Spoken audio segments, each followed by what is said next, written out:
बिस्मिल्लाहिर्रहमानिर्रहीम अस्सलाम वालेकुम। आप मेरा यूट्यूब चैनल देख रहे हैं। Welcome to my YouTube channel. Punjab police special branch में बड़ी इंपॉर्टेंट सीट है एक इंटेलिजेंस ऑफिसर 14वें स्केल की ये सीट है। इसमें अप्लाई करने की आखिरी तारीख 18 मार्च 2023 है। अभी इसमें अप्लाई करने में 3 से 4 दिन अभी बाकी हैं। अगर आपने अप्लाई नहीं किया तो आप इसमें अप्लाई कर सकते हैं। आज की वीडियो में इंशाल्लाह ताला मैं आपको बताऊंगा कि इसका एलिजिबिलिटी क्राइटेरिया कौन सा है, कौन कौन से क्वेश्चन जो बच्चे बार बार पूछ रहे थे इसके एलिजिबिलिटी के हवाले से, वो सारे इंशाल्लाह ताला मैं क्लियर करने की कोशिश करूंगा। उसके बाद साथ ही आज हमने इसकी टेस्ट प्रिपरेशन के वाले से सेशन भी स्टार्ट करना है। पहला लेक्चर भी इंशाल्लाह ताला आज हमारा होगा। तो पहला लेक्चर में हमने जी सबसे पहले इसमें स्टार्ट करना है कंप्यूटर और पाकिस्तान स्टडी। आपको पता है जो इंटेलिजेंस ऑफिसर है इसका जो सिलेबस दिया हुआ है पीपीएससी ने, उसमें सबसे जो मेजर पार्ट है वो कंप्यूटर साइंस का है। कंप्यूटर साइंस सबसे ज़्यादा आना है। तो कंप्यूटर का सबसे पहले हम स्टार्ट करेंगे। साथ ही इसके पाकिस्तान स्टडी को हमने, आपको पता है पहले हमने जो है ना एएसएफ के वाले से इसको हमने स्टार्ट किया हुआ है, उसको हम इंशाल्लाह ताला साथ इसके कंप्लीट करेंगे। तो इस दफ़ा हमने ऐसा किया है कि सबसे पहले जो है ना अपना सिलेबस सारा कंपाइल मैंने कर लिया है। आपको पता है ये सारी जितनी भी बुक्स है ना, ये सारी बुक्स का मैंने आपको सारी पीडीएफ फाइल्स ऑलरेडी आपके व्हाट्सएप ग्रुप में शेयर कर दी हुई हैं। अब हमने जस्ट ये करना है कि सिर्फ अब इनको सिर्फ अब हमने याद करना है। अब कंपाइलिंग वाला काम डेली बेस पे जो लेक्चर हम आपको पीडीएफ भेजते थे और आप वेट करते रहते थे कि पीडीएफ आया है कि नहीं आया, तो वो काम मैंने ख़त्म कर दिया। अब मैंने सारे के सारे जो है जितने भी सब्जेक्ट्स वाइज अपने नोट्स हैं, जितने भी लेक्चर आपके होने थे, वो सारे के सारा डेटा मैंने आपको ऑलरेडी सेंड कर दिया हुआ है। अब हम क्या करेंगे, डेली बेस पे उन्हीं नोट्सों को बार बार हम सिर्फ याद ही करेंगे। इंशाल्लाह ताला इसका पेपर आने तक हम इसको अच्छे तरीके से अपना टेस्ट क्लियर कर लेंगे। तो आज का लेक्चर शुरू करने से पहले सबसे पहले मैं आपको थोड़ा सा इसकी एडवर्टीजमेंट की तरफ लेके जाना चाहूँगा। तो जो जो बच्चे जो है ना काफ़ी ज़्यादा क्वेश्चंस कर रहे थे इसके एडवर्टीजमेंट के वाले से, इसके एलिजिबिलिटी क्राइटेरिया के वाले से कि क्या सर हम इसमें एलिजिबल हैं कि नहीं। सबसे पहला जो क्वेश्चन था, जो मोस्ट इंपॉर्टेंट क्वेश्चन था, वो इसकी एलिजिबिलिटी क्राइटेरिया में क्वालिफिकेशन के वाले से था और एक्सपीरियंस के वाले से था। बहुत से बच्चे ये जो नीचे लिखा हुआ है ना 5 ईयर एक्सपीरियंस, इसकी वजह से परेशान हो रहे थे कि सर 5 ईयर एक्सपीरियंस हमारे पास नहीं है, क्या हम इसमें एलिजिबल हैं कि नहीं। तो सबसे पहले बात ये, इसमें दरमियान में लिखा हुआ है आर। आर का मतलब होता है कि आप या तो ऊपर वाला एलिजिबिलिटी क्राइटेरिया मीट करें या नीचे वाला, दोनों में से कोई और भी एलिजिबिलिटी क्राइटेरिया, कोई एक भी आप एलिजिबिलिटी क्राइटेरिया मीट करते हैं तो आप इसमें एलिजिबल हैं, आप इसमें अप्लाई कर सकते हैं। तो ऊपर वाले में जस्ट लिखा हुआ है आपकी ग्रेजुएशन, कोई भी सेकंड डिवीजन आपके पास ग्रेजुएशन होनी चाहिए, सेकंड डिवीजन आपकी कोई भी 14 साल की डिग्री होनी चाहिए, साथ आपको बेसिक कंप्यूटर का नॉलेज होना चाहिए। बेसिक कंप्यूटर नॉलेज सिर्फ पूछा हुआ है, किसी किस्म का कोई डिप्लोमा नहीं मांगा हुआ, ठीक है जी। इसलिए जस्ट अगर आपके पास बीए, बीएससी, बीकॉम, एडीबी कोई भी आपके पास 14 साल डिग्री है तो आप इसमें एलिजिबल हैं। उसके बाद नीचे जो आर लिखा हुआ है, आर का मतलब होता है कि आप ऊपर वाला क्राइटेरिया मीट करें या नीचे वाला। अगर एंड लिखा हो यहाँ पे फिर तो मसला होता है, लेकिन यहाँ पे जस्ट आर लिखा हुआ है। इट मीन्स कि अगर आपके पास नीचे 5 ईयर एक्सपीरियंस अगर आपके पास नहीं भी है तो फिर भी आप इसमें एलिजिबल हैं। आप इसमें 100% श्योर बात है ये कि आपके पास अगर 5 साल एक्सपीरियंस नहीं भी है और आपके पास बेसिक जो ना कंप्यूटर का कोई डिप्लोमा नहीं है तो फिर भी आप इसमें एलिजिबल हैं, आप इसमें अप्लाई कर सकते हैं। मैंने बहुत से लोगों का अप्लाई किया है, किसी किस्म का कोई 5 साल का एक्सपीरियंस और कंप्यूटर का जो डिप्लोमा है वो रिक्वायर्ड नहीं है। आप बार बार मैं आपको बता रहा हूँ, जस्ट आपके पास 14 साल की डिग्री होनी चाहिए तो आप इसमें एलिजिबल हैं। दूसरी बात जो बार बार पूछते हैं वो है जी आपकी age limit. Age limit male के लिए 40 साल है, फीमेल के लिए 43 ईयर है, और ये सिविलियन के लिए है। किसी किस्म का अगर आप कोई जॉब नहीं भी कर रहे हैं ऑलरेडी तो फिर भी आप 40 साल तक मेल और 40 और 43 साल तक फीमेल इसमें अप्लाई कर सकती हैं। तीसरी बात जो फिजिकल एग्जाम की वजह से पूछते हैं, तो इसमें आपको पता है आमतौर पे पुलिस में कद, छाती वगैरह या दौड़ वगैरह जो है ना वो मेजरमेंट्स होती हैं। तो यहाँ पे फिजिकल एग्जाम किसी किस्म का कोई नहीं है। इसमें आपका हाइट वगैरह आपकी जो है ना चेस्ट वगैरह या दौड़ वगैरह इसमें नहीं लगनी है। किसी किस्म का कोई आपको परेशान होने की ज़रूरत नहीं है। बाकी जो इसका सिलेबस है वो सारे के सारे मैंने आपके साथ पहले भी डिस्कस किया है। तो इसके वाले से हम चलते हैं जी आज अपने लेक्चर की तरफ। लेक्चर में सबसे पहले हमने, आपको पता है कि सबसे जो इंपॉर्टेंट जो चीज़ है इसमें वो कंप्यूटर साइंस है। कंप्यूटर साइंस इसका सबसे मेजर पार्ट है। इस जॉब के वाले से 20 नंबर का कंप्यूटर आना है। मैं वेरी सॉरी कि आपको जो मैंने शेयर किया था व्हाट्सएप ग्रुप में वो गलती से 30 लिखा गया था कंप्यूटर में, तो कंप्यूटर के 20 नंबर हैं, ठीक है जी। तो 7 नंबर की आपकी पाकिस्तान स्टडी आनी है और 20 नंबर का आपका कंप्यूटर साइंस आना है। तो कंप्यूटर साइंस में जो आपने चीज़ें पढ़नी है वो हमने पढ़नी है history of computer, structure of computer, computer mechanism, MS office, उसमें वर्ड, एक्सेल, पावर पॉइंट वगैरह हम पढ़ेंगे। उसके बाद हमने याद करनी है शॉर्ट कीज इसकी। उसके बाद इलेक्ट्रॉनिक्स कीपिंग डिवाइसेस, ठीक है जी। इलेक्ट्रॉनिक रिकॉर्ड यहाँ पे आना था, ठीक है जी, ये मिस प्रिंट हुआ है। Electronic record keeping devices, internet media, इसमें प्रिंट मीडिया भी आएगा और इसका सोशल मीडिया भी आपका आएगा, इलेक्ट्रॉनिक्स मीडिया भी आएगा, ठीक है। और उसके बाद इन्वेंशंस मीन के जोन जोन सी आजकल जो इजादात हो रही हैं, ठीक है जी, वो सारी की सारी इंशाल्लाह ताला हम पढ़ेंगे कंप्यूटर साइंस में। इससे बाहर आपका पेपर में इंशाल्लाह ताला क्वेश्चन नहीं आएगा। ये सारे आपके पास जो जितने टॉपिक्स हैं, हर टॉपिक में से आपके पास 2 से 3 क्वेश्चन आने हैं, जहाँ से आपके 20 नंबर्स मुकम्मल हो जाएंगे। उसके बाद जो पाकिस्तान स्टडी है, पाकिस्तान स्टडी आपको पता है हमने मैथमेटिक्स के साथ जो है एएसएफ का जो ग्रुप स्टार्ट किया हुआ है, और उसके अलावा जो लेबर इंस्पेक्टर वगैरह के ग्रुप है, वहाँ पे हमने मैथमेटिक्स और मुताला पाकिस्तान को साथ स्टार्ट किया था। तो वही हमने जो है ना उसी से ही हमने इसको भी पढ़ना है, ठीक है। तो मैथमेटिक्स जो है आपकी पाकिस्तान स्टडी है, इसमें हमने सबसे पहले पढ़ना होता है 712 से दिल्ली सल्तनत, 712 मोहम्मद बिन कासम से लेकर दिल्ली सल्तनत तक फिर हमने पढ़ना होता है। उसके बाद मुगल डायनास्टी से आपने ईस्ट इंडिया कंपनी तक पढ़ना होता है। फिर हमने पढ़ना होता है ईस्ट इंडिया से वार ऑफ इंडिपेंडेंस, जो जंग आज़ादी थी 1857 की। उसके बाद फिर हमने पढ़ना होता है 1857 की जंग आज़ादी से लेकर 14 अगस्त 1947 तक, जो पार्टीशन डे था, ठीक है जी। उसके बाद फिर हमने पढ़ना होता है पार्टीशन टू करंट डेट, जो 1947 से लेकर आज तक। फिर हम पढ़ेंगे नेशनल हीरोज़, उसमें लामा इकबाल आएंगे, कायदे मोहम्मद अली जिन्ना आएंगे और सर सैयद अहमद खान साहब, ये 3 हीरोज़ आपने पढ़ने होते हैं। उसके बाद फिर हमने पढ़ना जी national things and historical places Pakistan की, ठीक है। फिर हमने नेशनल अचीवमेंट्स पढ़नी है, और उसके बाद जो ना फॉरेन पॉलिसीज एंड एग्रीमेंट्स, ये हमने पढ़नी है पाकिस्तान स्टडी के हवाले से, ठीक है। ये सारे का सारा हमारा सिलेबस होगा कंप्यूटर साइंस और पाकिस्तान स्टडी का। इसी तरह से सारी की सारी बाकी जो सब्जेक्ट्स हैं वो भी मैंने आपको सारे मुकम्मल करके आपके व्हाट्सएप ग्रुप में शेयर कर दिए हुए हैं। जिस बच्चे को नहीं मिले वो मुझसे इनबॉक्स भी रब्ता कर सकता है। इंशाल्लाह ताला मैं ये दोबारा भी व्हाट्सएप ग्रुप में शेयर कर दूंगा, आपने इसको यहीं से ही आप इसको हमने पढ़ना है। तो आज के हम चलते हैं अपने नोट्सों की तरफ। ये हमारे पास नोट्स हैं जी, जो मैंने आपके व्हाट्सएप ग्रुप में शेयर किए हुए हैं।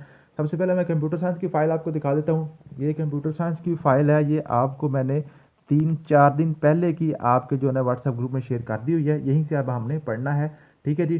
तो कंप्यूटर साइंस के हवाले से सबसे पहली चीज़ हमने याद करनी है, सबसे पहले व्हाट इज़ कंप्यूटर। कंप्यूटर की आपने जो है डेफिनेशन के हवाले से, a computer is an electronic device that can perform various operation on data process information and executes a task based on instruction provided to it, ठीक है जी।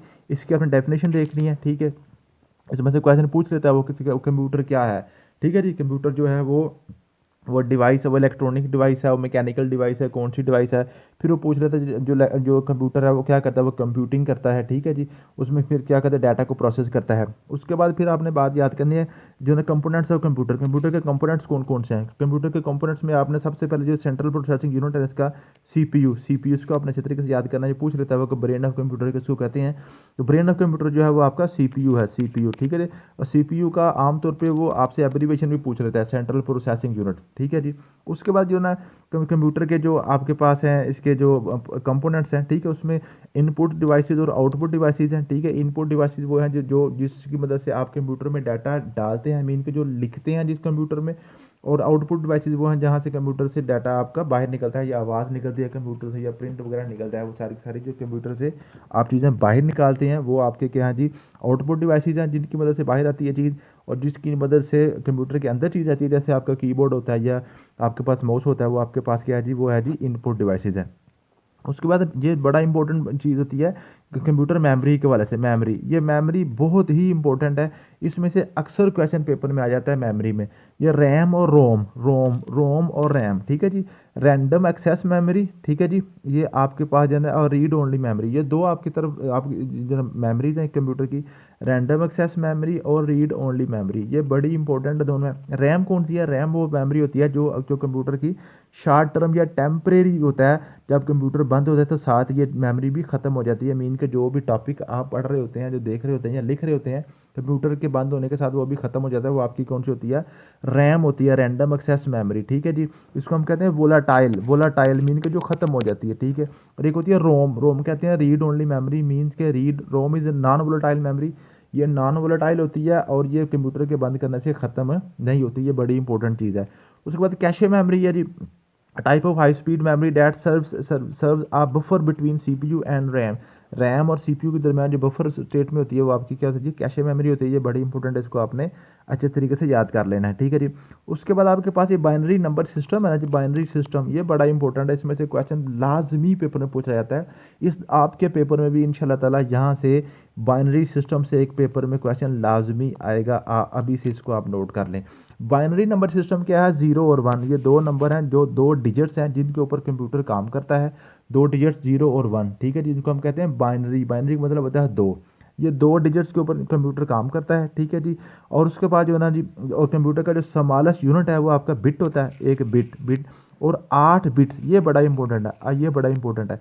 8 बिट्स मिलकर एक बाइट बनाते हैं, 1 बिट्स मिलकर एक बाइट बनाते हैं। ये कंप्यूटर की मेमोरी की बात हो रही है, जैसे आप कहते हैं ना मेगाबाइट, किलोबाइट होता है ना, आपके पास 2 GB का कार्ड है, 4 GB का कार्ड है, तो मेमोरी कार्ड जो होता है, तो GB क्या होता है, गीगाबाइट होता है, वो बाद में नेक्स्ट बातें आ रही हैं, ठीक है जी। किलोबाइट जो KB होता था पहले, या MB होता है, मेगाबाइट, ठीक है। तो ये इसी चीज़ें बात हो रही है। तो आपके पास जो होता है जी सबसे छोटा यूनिट है वो बिट है, ठीक है जी। और 8 बिट्स मिलकर क्या बनाती हैं, एक बाइट बनाती हैं, एक बाइट बनाती हैं, ठीक है जी। समझ आएगा, ये बड़ा इंपॉर्टेंट है, पूछ लेता है अक्सर, पूछ लेता है एक बाइट में कितनी बिट्स होती हैं, ठीक है जी। और उसके बाद आपके पास ऑपरेटिंग सिस्टम है, OS, ठीक है। इसको अब इसकी डेफिनेशन बिल्कुल सिंपल सी चीज़ है, that operating system is software that manage the computer's hardware and provide an interface to for user to interact with computer. Operating system क्या है, जो कंप्यूटर और कंप्यूटर को चलाने वाला जो बंदा होता है उसके दरमियान जो गुफ्तगू जा रही होती है ना, मीन के जो आप कंप्यूटर को कमांड दे रहे हैं, कंप्यूटर आपकी कमांड के मुताबिक वो कभी वीडियो दिखा रहा है आपको, कभी आपको जनाब वहाँ पे आप बुक पढ़ रहे हैं, कभी आप उसमें से कुछ जनाब कुछ सुन रहे हैं या लिख रहे हैं, मीन के आपका और कंप्यूटर के दरमियान जो राब्ता होता है वो क्या होता है जी, ऑपरेटिंग सिस्टम होता है, ठीक है जी। सॉफ्टवेयर और हार्डवेयर के हवाले से पूछ लेता है बाज़ औक़ात। सॉफ्टवेयर वो चीज़ें होती हैं जिसको कंप्यूटर को चलाने के लिए आती हैं, वो आप उनको हाथ से टच नहीं कर सकते, ठीक है। और हार्डवेयर वो चीज़ें हैं जो आप इसको फिजिकली कंप्यूटर के जो पार्ट्स होते हैं, जिनको कीबोर्ड है, जैसे आपके पास माउस है, उसका स्पीकर वगैरह है, जिसको आप हाथ से टच कर सकते हैं, वो कंप्यूटर के क्या होते हैं, हार्डवेयर कहलाते हैं, ठीक है जी। टाइप्स ऑफ कंप्यूटर के वजह से पर्सनल कंप्यूटर है जो है ना, और जो है सुपर कंप्यूटर वगैरह, ये इतने इंपॉर्टेंट नहीं है, देखना पढ़ लीजिएगा एक दफ़ा, ठीक है। उसके बाद इंटरनेट है, जो बहुत से कंप्यूटर्स का जो आपस में ग्लोबल इंटरेक्शन जो है वो आपका इंटरनेट है। और जो कंप्यूटर पेरिफेरल्स हैं, कंप्यूटर ये बड़ा इंपॉर्टेंट है, वो पूछ लेता है कि कंप्यूटर के जो पार्ट्स होते हैं, कंप्यूटर के साथ जो डिवाइसेज कनेक्ट होती हैं, उनको हम क्या कहते हैं, उनको पेरिफेरल्स कहते हैं, ठीक है जी, peripherals. Viruses, bugs and malware वगैरह के वाले से पूछ लेता है, ठीक है जी। कंप्यूटर के अंदर जो एरर होता है उसको हम क्या कहते हैं, उसको वायरस कहते हैं, बग कहते हैं, या मालवेयर कहते हैं, ठीक है जी। फाइल फॉर्मेट्स के वाले से पूछ लेता है, जो आपका PDF है, जो है पोर्टेबल डॉक्यूमेंट फॉर्मेट है, या DOX जो है ना वो आपके पास डॉक्स वर्ड डॉक्यूमेंट्स के वाले से होता है, JPG इमेज के लिए होता है, MP3 ऑडियो के लिए होता है, ठीक है जी। ये इसके वाले से आपने पूछ लेना है। ये जो आपकी बेसिक चीज़ थी ना जी, कंप्यूटर के जो बेसिक आपके पास इन्फॉर्मेशन थी, इसके वाले से जो पेपर में क्वेश्चन आ चुके हैं ऑलरेडी, ये मैंने लिखे हुए नीचे, इसको आप पढ़िएगा, इंशाल्लाह ताला आपका ये क्लियर हो जाएंगे। उसके बाद आज हमने याद करना है इनपुट डिवाइसेज और आउटपुट डिवाइसेज, ये बड़ा इंपॉर्टेंट पूछ लेता है। इनपुट डिवाइसेज कौन कौन सी होती है, आउटपुट डिवाइसेज कौन कौन सी, ये आपने देख लेनी है, ये इनका जस्ट आपने नाम याद करने हैं। कीबोर्ड है, माउस है, टच स्क्रीन है, ट्रैक पैड है, स्कैनर है, माइक्रोफोन, वेबकैम, जॉयस्टिक, ये ग्राफिक टैबलेट्स वगैरह, ये सारी आपकी इनपुट डिवाइसेज हैं।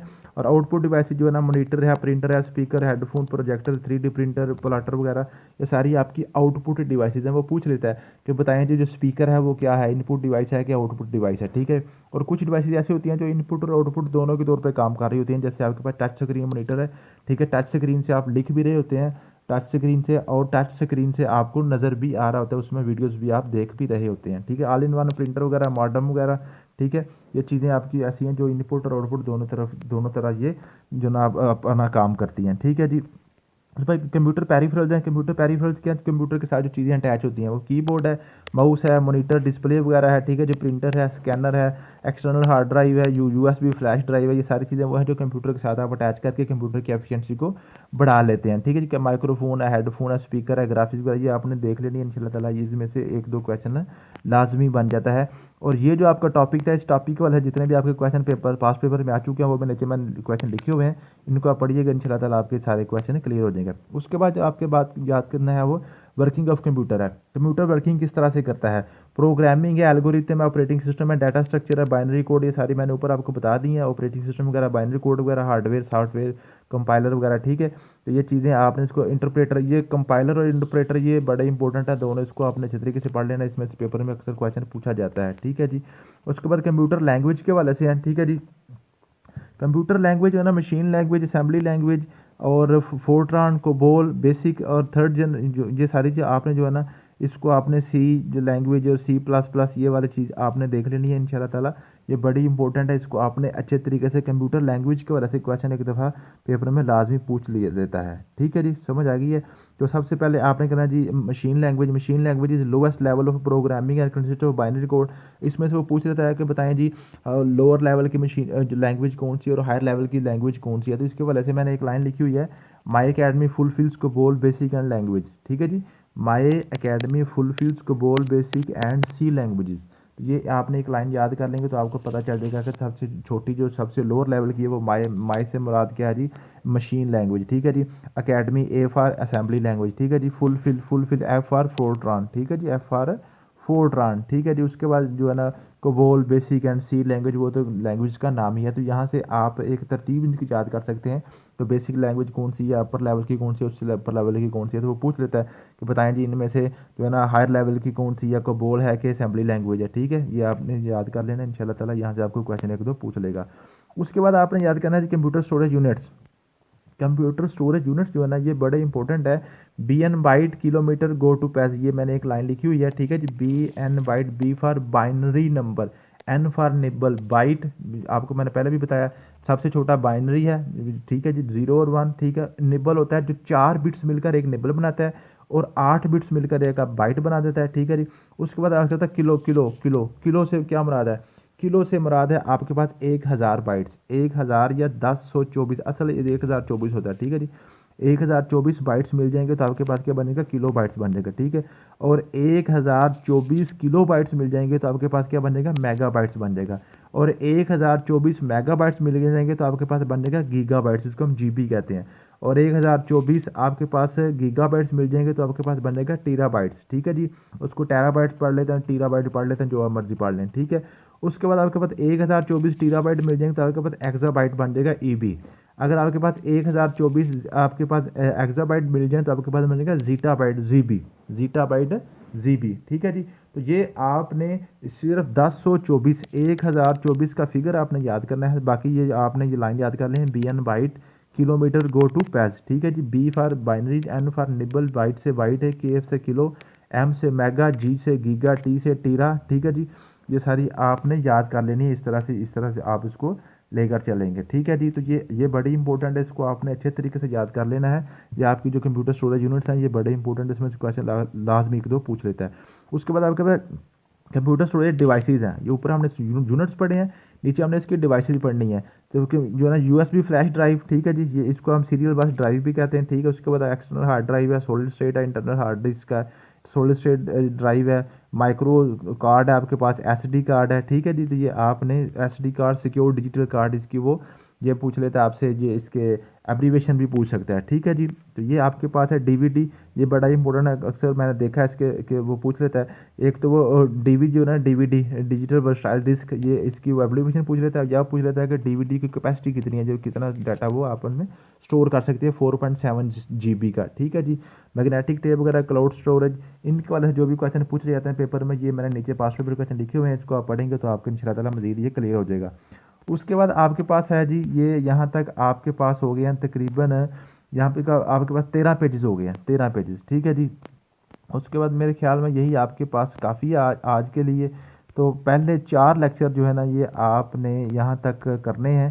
चलिए माइक्रोसॉफ्ट भी साथ आज कर ही लेते हैं। माइक्रोसॉफ्ट क्या है जी, Microsoft is one of the world largest and most well known technology company founded by Bill Gates. से पूछ लेता है कि माइक्रोसॉफ्ट का मालिक कौन है, ये माइक्रोसॉफ्ट की इसका फाउंडर कौन है, बिल गेट्स है। ठीक है जी, और उसके बाद इसने कब किया था जी, ये आपके पास है जी अप्रैल 1975 में माइक्रोसॉफ्ट को ने स्टार्ट किया था। ठीक है, पॉल एलन और बिल गेट्स ये दोनों इसके फाउंडर थे जी। ठीक है जी, उसके बाद इंपोर्टेड प्रोडक्ट्स कौन कौन सी है, MS डॉस है, विंडोज़ है, माइक्रोसॉफ्ट ऑफिस है, इंटरनेट एक्सप्लोरर, एज है। ठीक है जी, एक्सबॉक्स, और उसके बाद cloud services, ownership and leadership वगैरह, ये जो सर आपके पास है जी, ये ओनरशिप इसकी मैंने आपको पहले बताया बिल गेट्स वगैरह के पास है। ठीक है जी, लीडरशिप ट्रांजिशन सारी चीज़ें, और नीचे इसके जो है ना जी पास्ट पेपर क्वेश्चन जो आपके माइक्रोसॉफ्ट के वाले से बने हुए हैं, ये मैंने नीचे लिखे हुए हैं, इनको आप देखेंगे तो इंशाल्लाह ताला आपका ये सारा कवर हो जाएगा। तो ये यहाँ तक आपके यूँ बन गए जी तकरीबन 16 पेजेस बन गए हैं, पहले 5 लेक्चर। ये आज आपने हर सूरत इनको तैयार करना है, जो मैंने अभी आपको दिखाए हैं, ये आपके पास नोट्स मौजूद हैं, अभी जिनके पास नहीं है वो उनको मैं अभी सेंड कर दूंगा।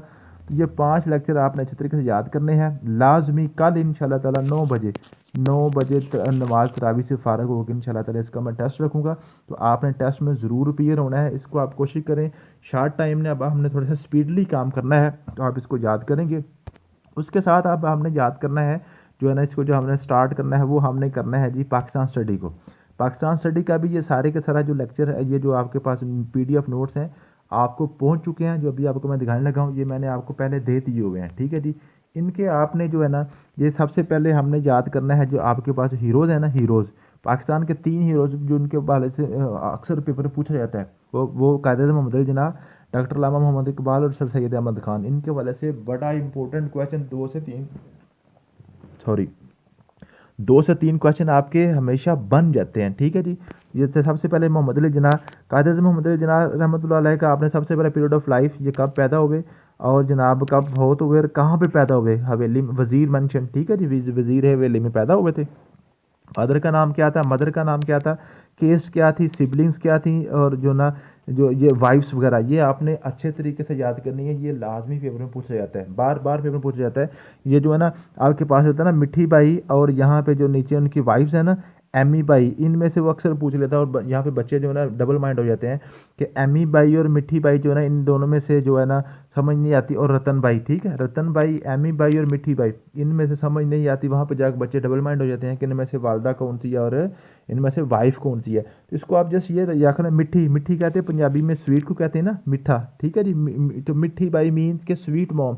तो स्वीट मॉम से इसको याद कर लें। मिठी से मुराद क्या है जी, sweet, sweet mean sweet mom. तो ये मिठी बाई जो उनकी वालदा हैं, बाकी जो भाई जो हैं उनकी बीवियां हैं। ठीक है जी, और दीना वदिया जिना उनकी बेटी का नाम वो पूछ लेता है। ठीक है, एक उनकी बेटी थी 1919 में पैदा हुई थी, रतन बाई से, रतन बाई से। ठीक है, और यहाँ से वो पूछ लेता है कि इन 2 बीवियां थी कायदे आज़म की, तो उनमें से कज़न उनकी कौन सी थी। तो ये एमी बाई जो थी वो कायदे की कज़न थी, और ये रतन बाई जो थी वो एक पारसी उनके दोस्त थे इंडिया के, उनकी बेटी थी। ठीक है जी, पारसी जिसको हम कहते हैं आग की पूजा करने वाला। ठीक है, वो पूछ लेता है कि जो उनके जो न पहली बीवी का नाम क्या था, एमी बाई जो उनकी कज़न थी, और जो रतन बाई है वो बाद में आई थी, वो उनके दोस्त की बेटी थी।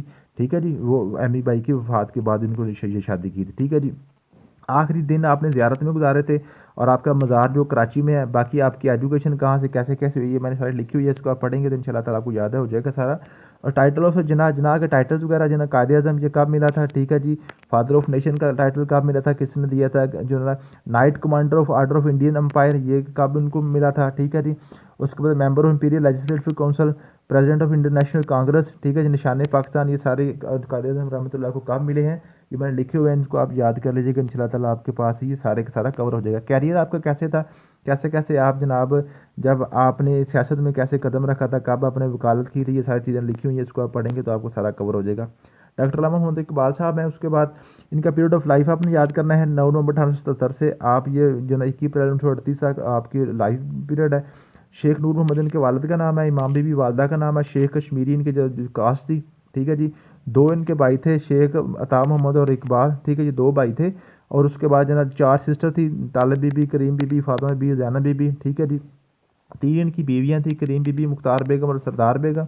और बच्चे इनके थे जनाब ये थे मिराज और मिराज इकबाल, आफ्ताब इकबाल, जवेद इकबाल और मुनज़्ज़ा, मुनज़्ज़ा, और इनकी एक बेटी थी। ठीक है जी, टीचर इनके मौलाना रूमी। मौलाना रूमी जो थे ना, ये अल्लामा इकबाल ने इनसे डायरेक्ट पढ़ा तो नहीं कुछ भी, लेकिन उनको वो कहते थे, ये मौलाना रूमी जो थे ना, अल्लामा इकबाल की पैदाइश से पहले के फोत हो गए थे, लेकिन ये उनसे इंस्पायर्ड थे, इसलिए उनको अपना उस्ताद कहते थे। ठीक है जी, इनके टाइटल्स हैं शायर मशरक, मुफक्कर पाकिस्तान, हकीमुल उम्मत, इकबाल लाहौरी। ये ईरान वाले इनको इकबाल लाहौरी कहते थे, ये बड़ा इंपॉर्टेंट है, पूछ लेते पेपर में कि ईरान में कौन सा टाइटल उनका मशहूर था, इकबाल लाहौरी। ठीक है जी, उनको सर का खिताब 1922 में किंग जॉर्ज 5 ने दिया था, ये बड़ा इंपॉर्टेंट है। ठीक है, सर का खिताब, अब ये जो किंग जॉर्ज 5 था ना, बरतानिया का 5वां बादशाह जो था, वो उसने इनको सर का खिताब दिया था। ठीक है जी, उसके बाद जो है ना मज़ार इकबाल जो है ना, ये बड़ा इंपॉर्टेंट पूछ लेता है वो कि मज़ार इकबाल जो है ना बादशाह मस्जिद लाहौर के करीब है। ठीक है जी, अली एजुकेशन आपने कहाँ कहाँ से हासिल की है, हायर एजुकेशन आपने कैसे हासिल की थी, और उनके हवाले से अल्लामा इकबाल और कायदे आज़म रहमतुल्लाह अलैह के हवाले से जो भी पेपर क्वेश्चन आए हुए हैं पास पेपर में, ये बड़े नीचे लिखे हुए हैं, इनके आंसर भी लिखे हुए हैं, आप इनको पढ़ लीजिएगा, आपका ये भी कवर हो जाएगा। उसके बाद सर सैयद अहमद खान साहब है। सर सैयद अहमद खान साहब जो है इनका फुल नेम आपने याद करना है, सर सैयद अहमद खान। पेरेंट्स मीर मोहम्मद मुत्तकी और अजीज़ुन्निसा इनकी वालदा का नाम था। ठीक है जी। और उसके बाद 17 अक्टूबर 1817 को ये पैदा हुए हैं, ये बड़ा इंपॉर्टेंट है, पूछ लेते हैं अक्सर मैंने देखा है। और इनकी वफ़ात खास तौर पे आपने याद करनी है, वफ़ात के वाले से पूछ लेते हैं बार बार, ठीक है जी। उसके बाद आपके जो टाइटल्स हैं, ये टाइटल्स ये इनमें से ये सबसे इंपॉर्टेंट जो है ना, ये सर का खिताब जो है इनका, ये आप याद कर लीजिएगा, बाकी इतना इंपॉर्टेंट नहीं है। डेथ इनकी आपने अच्छे तरीके से याद करनी है, डेथ वो लाजमी पूछता है, ठीक है जी। एजुकेशनल इंस्टीट्यूट, यहाँ से तो आपको पता है, आपने जिसने भी पेपर को पीपीएससी का दिया हुआ है आपको पता है इसके इनके इंस्टीट्यूट जो है बड़े ही मशहूर हैं। ये गुलशन स्कूल है, इसको जनाब मुरादाबाद में 1869 में, Victoria school, scientific society, Aligarh institute, Tahzibul Akhlaq, ये सारे इनमें से अक्सर औकात एक दो क्वेश्चन पूछ लिया जाता है जो सर सैयद अहमद ख़ान साहब के, ठीक है जी। और उसके बाद जो इंपॉर्टेंट राइटिंग्स है, ये भी बड़ी इंपॉर्टेंट है। सर सैयद अहमद ख़ान की जो किताबें लिखी हैं ना, उनकी जो राइटिंग्स हैं वो बड़ी इंपॉर्टेंट है, अक्सर औकात वो एक दो इनमें से क्वेश्चन लाजमी पूछ लेता है, ठीक है जी। तो ये आपने इनकी जो ना राइटिंग्स भी अच्छे तरीके से याद करनी है। और नीचे इनके पास पेपर क्वेश्चन हैं जो ऑलरेडी आ चुके हैं। तो यूँ आज हमारे जो है ना 3 हीरोज़ पाकिस्तान के, कायद-ए-आज़म रहमतुल्लाह अलैह, लामा इकबाल और सर सैयद अहमद ख़ान, ये तीनों आपने अच्छे तरीके से याद करने हैं। और कल 9 बजे इंशाल्लाह ताला इसका टेस्ट होगा, आपने 9 बजे तक ये दोनों कंप्यूटर के भी 15 पेज और ये मुताला पाकिस्तान के, ये आपने एक चैलेंज समझ के उनको अच्छे तरीके से याद करना है।